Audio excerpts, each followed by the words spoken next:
توکل بر خداوند کن، به این هستی رضایت کن، به هر چی داد هر چی هست، به این هستی قناعت کن.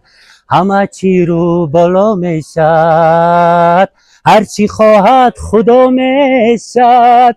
توکل کن به این هستی که ناشکری جفا میشد، که ناشکری جفا میشد. به همه داده خدا شکر باید کرد عزیزان. عید مهربان بارک باشد. تاجیکستان و پیش.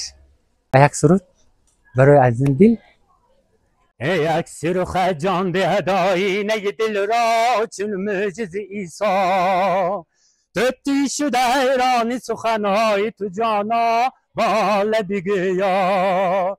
از شرم جمالی تو شدم یوسف مصری، در زاویه جان سودای تو دارند، به سر وامق عذرا تنها نه زلیخا. قربان شما.